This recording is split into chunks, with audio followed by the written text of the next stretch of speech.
On tourne la page, l'Agmara nous dit Vea Marta Recha et Mevakain Klal. Qu'est-ce que tu me dis que tu as le droit de casser du bois avec un kofit? Mais au début de la Mishnah, tu nous dis En Mevakain Etzim Beyom Tov. Donc ça veut dire quoi? On coupe pas du bois pendant Yom Tov. Donc la Recha, elle contredit la Tsefa. Comment tu me dis à la fin, non, mais on a le droit de couper avec un kofit? Il manque de la girsa, il manque des mots dans la Mishnah, il faut dire comme ça. En mevakain minasevar shel korot. Ça qu'il faut rajouter, on n'a pas le droit de casser du bois pendant Yom Tov. De quoi? Minasevar shel korot. C'est quoi? C'est des poutres qui sont mesoudarot, une sur elle, d'accord? Pour pas qu'elles on les a mis par terre et on les a mis une sur l'autre pour pas qu'elles se tordent, d'accord? Et donc c'est des poutres qui sont réservées en général pour la construction. Si tu les as bien positionnées une sur l'autre pour pas qu'elles se tordent, pourquoi tu veux pas qu'elles se tordent? Parce que tu veux les couper pour allumer ton feu? Non, parce que tu veux construire avec. Ah, tu veux construire avec, tu n'as pas le droit de couper du bois de ça pendant Yom Tov. Vélo mina korash et nishbera Yom Tov. Ni une poutre qui s'est cassée pendant Yom Tov. Pourquoi? Parce que du fait que Ben Hashmashot, à l'entrée de Yom Tov, elle était encore réservée pour être une poutre qui va servir à la construction, alors même si elle s'est cassée pendant Yom Tov, c'est trop tard, tu ne peux pas l'utiliser pendant Yom Tov. Il faut qu'elle soit déjà réservée la Hasaka pour allumer le feu et Rev Yom Tov. Avan mevakaim minakora shenishbera me'rev Yom Tov. Là, si la poutre s'est cassée Rev Yom Tov, là tu peux couper encore du bois pendant Yom Tov de ça et allumer ton feu. Ou kshehem mevakaim. D'accord? Quand on coupe du bois, alors quand on coupe du bois de quoi? D'une poutre qui s'est cassée Erev Yom Tov, c'est pas avec n'importe quel instrument que tu peux la couper. Il faut pas que ça soit avec des instruments de professionnels, comme Kardom, d'accord, Magal, Kardom, Velo Magam, Velo Megera. D'accord? Donc tout ça, c'est les scies, les grandes haches, tout ça, c'est Ela Bekofit. Il faut pas que ça paraisse comme si tu fais une mélacha. Il faut que ça soit avec un kofit, un chinouille. Comme ça, on va comprendre que tu fais un chinouille, que c'est pas que tu fais une mélacha. La Gemara nous dit Tanya Namiari, une braïta qui vient appuyer Shmuel. En mevakrin etzim, lo mina sevar shel korot velo mina kora shenishbera biyom tov, les fiches et lo mina mouchan. Qu'est-ce qu'elle rajoute la braïta ici? Que si tu coupes à partir d'un tas de poutres qui sont réservés à la construction, ou alors une poutre qui s'est cassée pendant Yom Tov, dans les deux cas, les fiches et no minamouchan. Ça ne s'appelle pas que ça a été réservé depuis Erev Yom Tov, et donc, c'est tout Yom Tov. Vélo Bekardom. La Mishnah nous a dit, on n'a pas le droit de couper avec la hache.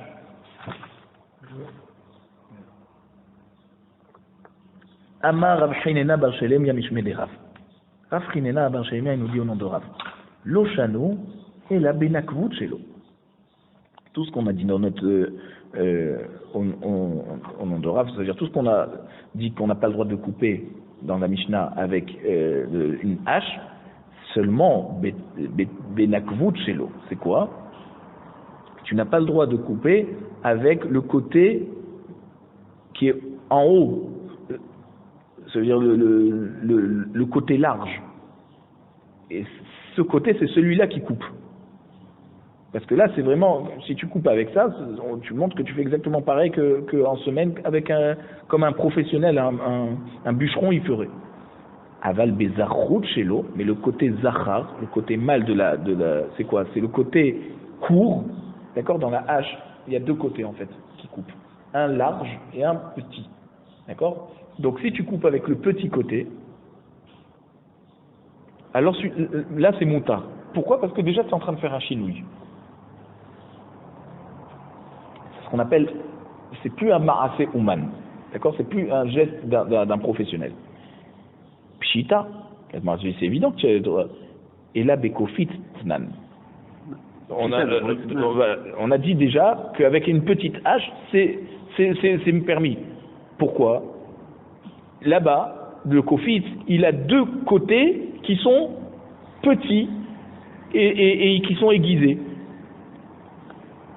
Alors, pourquoi Rav il a besoin de nous préciser Bezachut Shelo, c'est bon. Mais vadaï que c'est sûr que ça sera bon. C'est le petit côté. Alors, l'Agmara te dit, Maoudete ma hanemile kofit lehoudé, Aval kardom, vekofit, ima migode haïgisa aso, haïgisa nami aso, kamashmala. Je te dis non. Dans le kofit, les deux côtés ils sont petits. Donc quel que soit le côté que tu vas choisir pour couper, déjà en soi c'est un chinouille, c'est plus un marasé ouman par rapport à ce que le bûcheron il ferait en semaine. Mais seulement pour un kofit tu peux dire ça.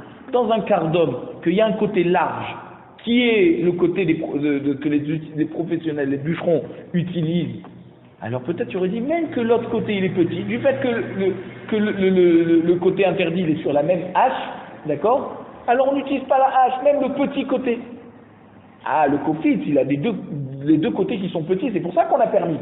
Kamash Malan, que Rav il est venu te dire non, même que la hache, elle est interdite en soi, le petit côté de hache, ça tu peux toujours couper avec. Ça c'est le chidouche de Rav.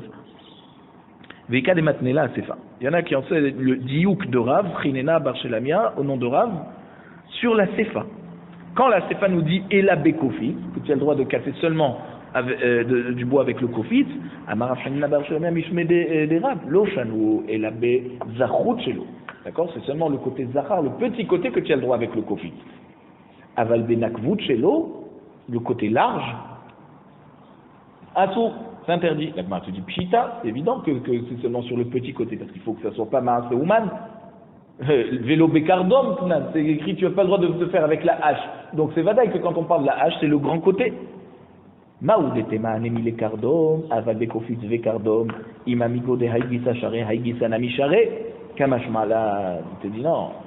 Il te dit regarde, quand on aurait pu penser que quand la Mishnah elle t'a dit qu'on n'a pas le droit de couper avec une hache, c'est d'une hache particulière, une hache qui a deux côtés larges. Quand elle a deux côtés larges, alors tu n'as aucun moyen de pouvoir couper avec. C'est ça qu'on t'a dit qu'il n'y a pas le droit. Mais si tu as une hache qui a un côté petit et un côté grand, alors peut-être que puisque tu peux couper avec le petit côté, alors le grand côté aussi tu pourras couper. Kamash Malan que non. Il faut que seulement le kofit, qui est un kofit, la particularité du kofit, c'est que des deux côtés coupants, c'est petit. Ça, c'est le chidouche de Rav Chinena Barchelamia au nom de Rav. La Mishnah nous dit Baït, chez Oumale Perot. Amen. Baït chez Oumale Perot. Une maison qui est pleine de fruits. Et depuis Erev Yom Tov, c'était bien entreposé, c'était fermé. Et on ne pouvait pas aller se servir des fruits. Venifhat. Et cette maison s'est ouverte toute seule. D'accord? Admettons un mur qui est tombé ou la porte les gonds de la porte qui ont lâché. Bekitsour, c'était fermé. Pendant Yom Tov, ça s'est ouvert. Qu'est-ce qu'il fait? Notel mimekom apehat. Il a le droit de prendre seulement des fruits qui sont à l'endroit, qui sont accessibles depuis l'endroit qui s'est cassé.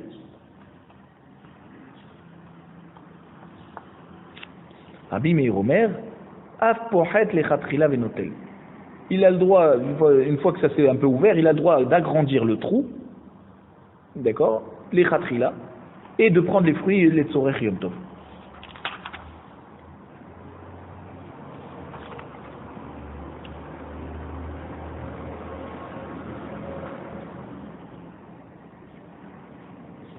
Là, on va expliquer. Amaï, la Gemara nous dit, pourquoi c'est montard, d'après Rabbi Meir? Rabbi Meir, on a dit qu'il permet carrément de couper, c'est-à-dire d'agrandir l'endroit qui s'est ouvert tout seul pendant Yom Tov, pour pouvoir encore plus prendre de fruits. Pas seulement à l'endroit où ça s'est coupé, ça s'est ouvert. La Gemara dit, Amaï, vea kasatar ahala. Pourquoi c'est permis? Il est en train de détruire un ohel, qui fait que c'est une maison. D'accord, une maison à l'indigne de Ohel. C'est vrai que ça s'est ouvert, mais plus tu casses, plus il est encore en train de casser un Ohel. On n'a pas le droit de faire ça pendant Yom Tov. Même les tzorech ochel nefesh, tu n'as pas le droit de casser un Ohel. La Gemara te dit, Amar avnei choumi barada amar shmuel, ba'avera delivne. La Mishnah, quand elle te dit que c'était une maison où il y avait des fruits entreposés, c'est pas une maison avec des pierres une sur l'autre et du ciment. C'est simplement des pierres posées une sur l'autre. On a fait un petit cabanon comme ça. On a entreposé des fruits là-dedans. Mais c'est pas bouché avec du ciment et que ça tient. C'est simplement des pierres positionnées une sur l'autre. La Gemara te dit, ah bon, Ini, c'est comme ça que tu comprends la Mishnah, qu'on a le droit de déplacer donc des pierres, même parce qu'elles ne sont pas accrochées avec du ciment.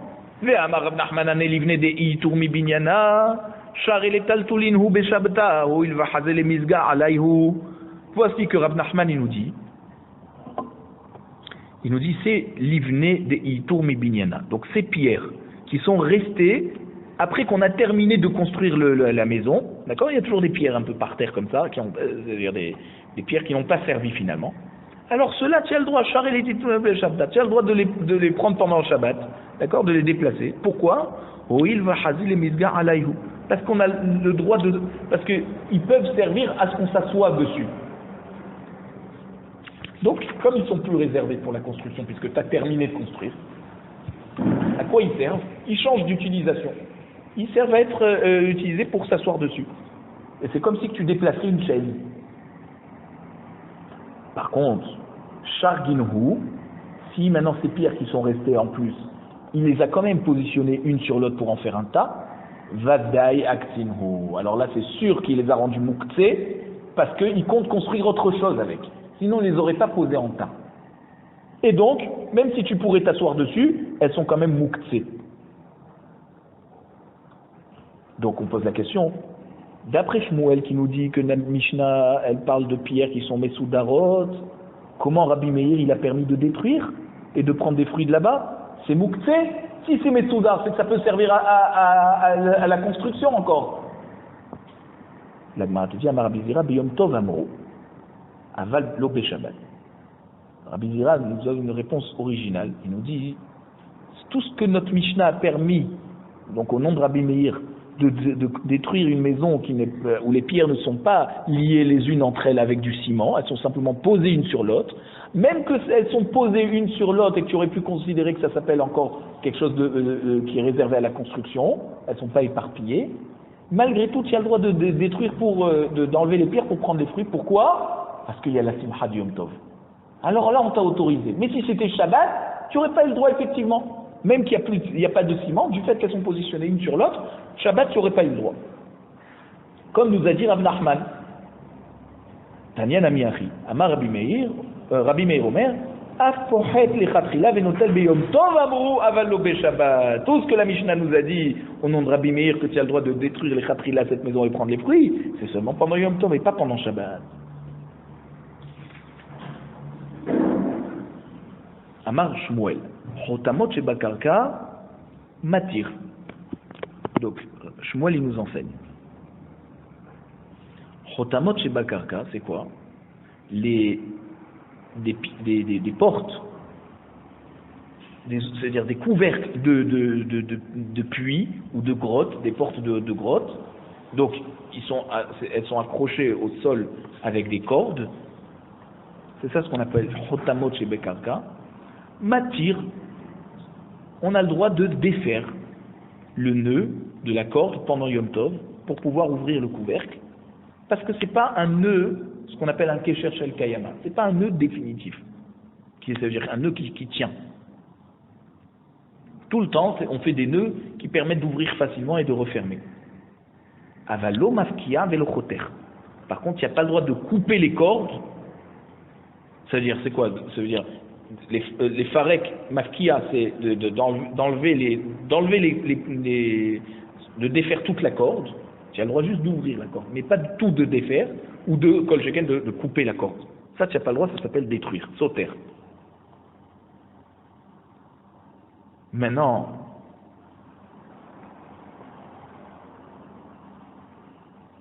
chez Bakelim, si c'est une fermeture dans un keli, c'est-à-dire par exemple tu aurais une petite armoire avec une fermeture avec une corde comme ça, matir ou mafkia vechoter, là tu peux défaire, tu peux couper la corde, tu peux faire ce que tu veux, et had Shabbat ve had Yom Tov, soit Shabbat soit Yom Tov. Tout ce qu'on a dit qu'on n'a pas le droit de défaire un nœud ou de couper une corde, et ce qui s'appelle sauter, c'est quand tu détruis dans quoi? Dans un binyan, d'accord?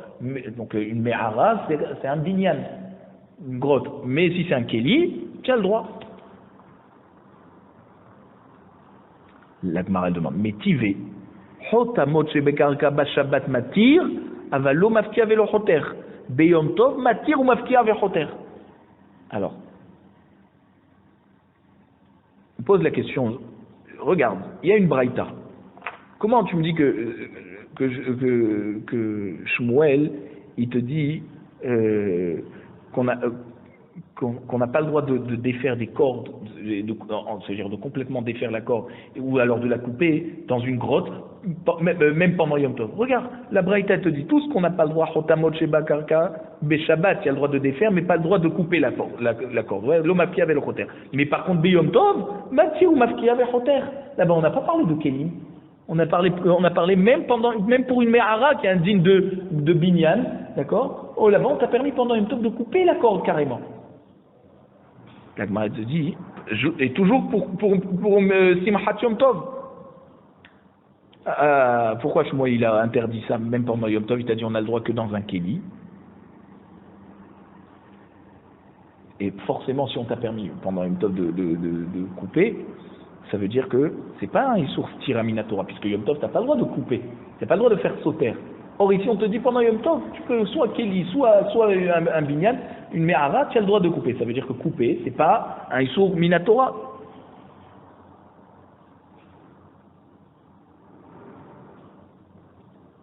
Alors, on répond, Hamane, qui c'est qui nous enseigne cette braïta? D'accord, qu'on a posé le Chotamot chez Bekarka, Shabbat Matir, lo Mafki avait le Choter, Beyom Tov Matir ou Mafki avait Choter. Qui c'est qui enseigne cette braïta? Rabbi Meiri. C'est une braïta qui va selon la chita de Rabbi Meir.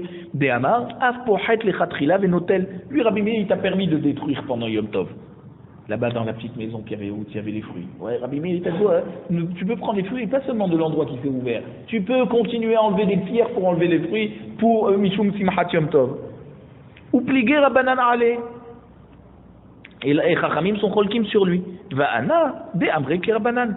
Et nous, on est possèque comme Rabbanan. Et c'est pour ça qu'il a dit Shmuel que tout ce qu'on a le droit de détruire des Chotamot, c'est seulement dans un Kéli. Mais dans un Karka, alors c'est assour. Comme Chachamim ont interdit Midrabanan. Et même pendant Yom Tov. La Gemara pose la question. Ah, c'est ça la réponse. Ou mi pligé Rabbanan allez. Est-ce que tu me dis que Chachamim ils sont cholkim sur Rabbi Meir, bechotamot chez Bekarka, qui sont Chachamim sont cholkim sur chotamot chez Bekarka? Ve'atanya modim Chachamim le Rabbi Meir bechotamot chez Bekarka, chez Beshabbat matir, avalo mafki avelo choter, ou beyom tov matir ou mafki avelo choter. On voit que Chachamim ils sont d'accord avec Rabbi Meir sur des fermetures qui sont dans une grotte par exemple, ce qu'on appelle chez Bekarka. D'accord? Que Shabbat, tu as le droit de défaire le nœud, mais pas d'enlever la corde ni de la couper. Et pendant le même temps, tu as le droit de défaire et de couper. Parce que tout l'interdit, il est que midrabanan. Et comme on a la Simchat Yom Tov, alors là, on l'a permis. Qu'est-ce que tu me dis que Chachamim ils sont collègues sur Rabbi Meir? Ils sont d'accord avec lui. La Gemara, elle répond, Hu de Amar ki haytana. De Tanya, Chotamot shebekarka, matir, avalo mafki avelo choter.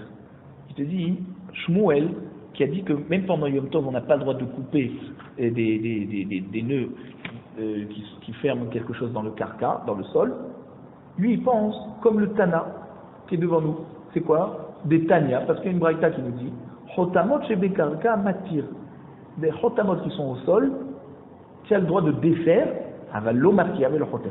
Tu n'as pas le droit carrément d'arracher la corde ou de la couper. Et Had Shabbat, ve Had Yom Tov. Soit Shabbat, soit Yom Tov. Vesheba Keli, mais lorsqu'il s'agit d'un Keli, chez Beshabbat Matir Avalo Mafki Avelo Choter, alors Shabbat, tu as le droit de défaire le nœud, mais pas d'arracher ou de couper, ou be Yom Tov, Matir Mafki Avelo Choter. Par contre, pendant Yom Tov, là, tu as le droit, pas seulement de défaire, mais même d'arracher et de couper la corde. Donc on voit que la Récha de la Braïta, elle va comme Shmuel, qui dit que dans Chotamot chez Bekarka, on peut que défaire, mais on ne peut pas couper.